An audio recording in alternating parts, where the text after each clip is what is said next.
সবার প্রথম মঞ্চে উপবিষ্ট আইপিএস SMH মির্জা সাহেবকে আন্তরিক অভিনন্দন জানাই আমাদের এমাম সাহেবকে, অভিনন্দন জানাই আমাদের আইসি সাহেবকে, অভিনন্দন জানাই আমাদের মিন্টু দা তেজময় ব্যানার্জি, বাংলা চলচ্চিত্র জগতের অন্যতম আকর্ষণ, অনেক দিনের পুরনো এক অভিনেতা রফিক, অরূপ এবং রাজি, তাদেরকেও আমার অভিনন্দন এবং অ্যাঙ্কারিং যে করছেন খুব সুন্দরভাবে তাকেও অনেক অভিনন্দন। আর এখানে যত ভাইরা রয়েছে সবাইকে আমাদের সকলের তরফ থেকে সালাম জানাই।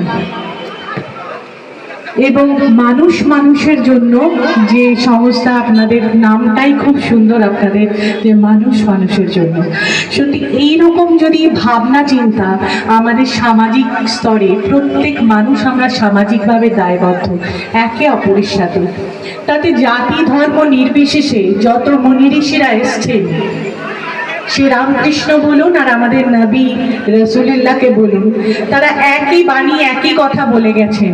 আমাদের নবীর একটা ছোট্ট আমি কথা আপনাদেরকে বলি। নবী বলে গেছিলেন যে কেউ যদি তোমার ঘরের দোরগোড়ায় আসে ক্ষুধার্ত এবং তৃষ্ণার্ত, তুমি দেখতে যেও না কোন জাতি ধর্মের, সবার আগে তাকে তার তৃষ্ণা এবং ক্ষুধা মেটাও।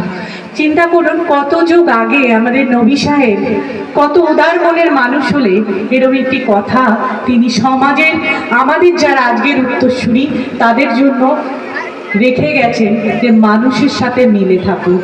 তো সত্যি আইসি সাহেব খুব সুন্দর বললেন যে খেলার মাঠে স্পিরিট। আমি নিজে ভলিবলে 7 বার ন্যাশনাল করেছি, গোল্ড মেডেল পেয়েছি 2 বার এবং ইন্ডিয়া টিমের ক্যাপ্টেনশিপ 1 বার করেছি।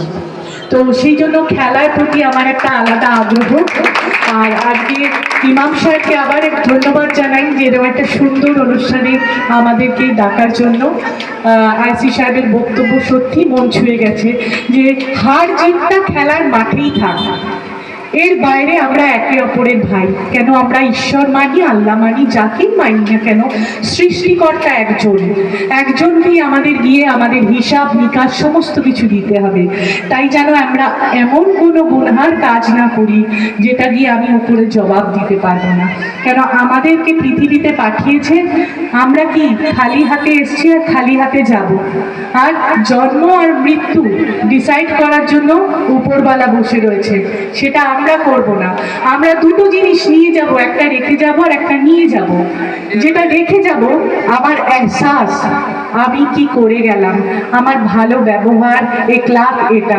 আর আমি নিয়ে যাব কি আমার আমল, যেটা আমি ইবাদত করছি, নামাজ পড়ছি, দোয়া করছি এবং আমার পারপার্শ্বিক যারা ভাই বোন রয়েছে তাদের কতটা সহানুভূতির সঙ্গে তাদের ভালোভাবে তাদের সাথে থেকে আমি আমার এই জগতের কাজ শেষ করে আমি উপরে যাব। তো ছোট্ট একটা গানের লাইন, খুব ভালো গান যে করতে জানি না, কিন্তু এই বিষয়ে একটা গানের লাইন আপনাদের শোনাই। ভাইয়ের মায়ের এত স্নেহ কোথায় গেলে পাবি কেহ, তোমার চরণ দুটি রাখে আমার ধরি,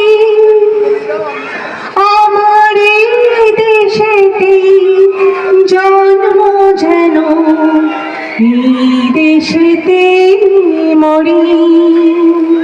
খুব ভালো থাকবেন সকলে। আর একবার সকলকে আমাদের সালাম জানাই। সবাই খুব ভালো থাকবেন। ধন্যবাদ।